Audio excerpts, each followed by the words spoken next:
in the NFL, and we see people go down pretty easily if they're not hydrated appropriately. This is not the time when we're now treating our athletes like that movie. I can remember the Titans when water was withheld. So.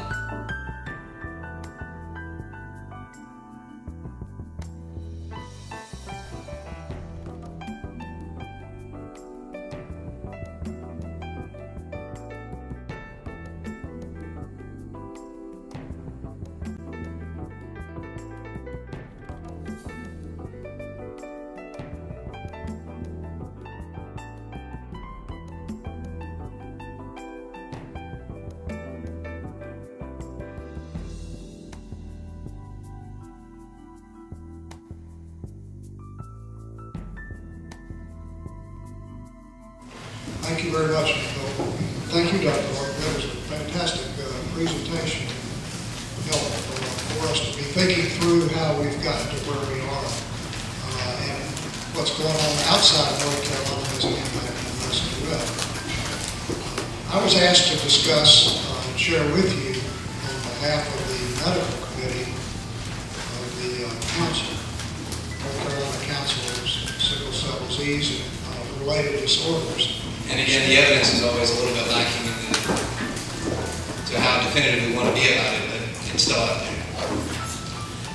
I'm going to go over some studies, and really just very briefly and not in a lot of detail, but to primarily show you that there's a lot of back and forth about whether or not sickle trait might be associated with different things.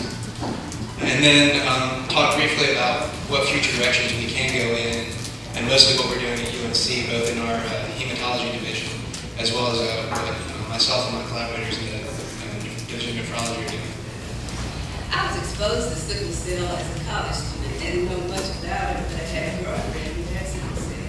And it seemed as though every time she was stressed, we were paying her family support and rode her to the hospital in the ambulance or whatever needed to happen.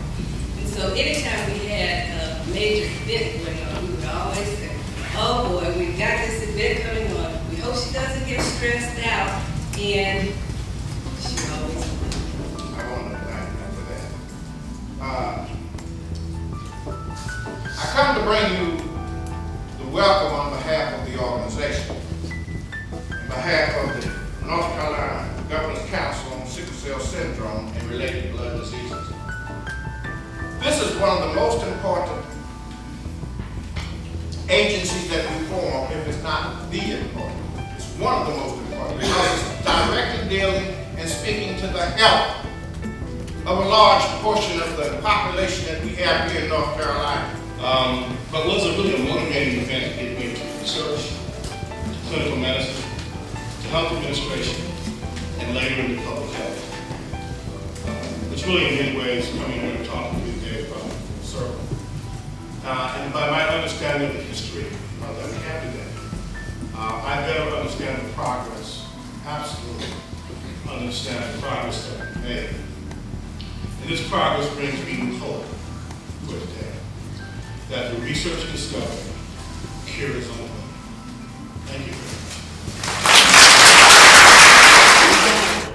much. Adults. The pediatric system of care is essentially flawless. It is an excellent system. When they start transitioning to adult care, they're in the hospital. They do not have a medical home. They do not have, and I'm speaking in generally speaking. But do keep in mind that this is a global issue. If we can solve HIV globally, you tell me that we can't do something about sickle cell disease globally.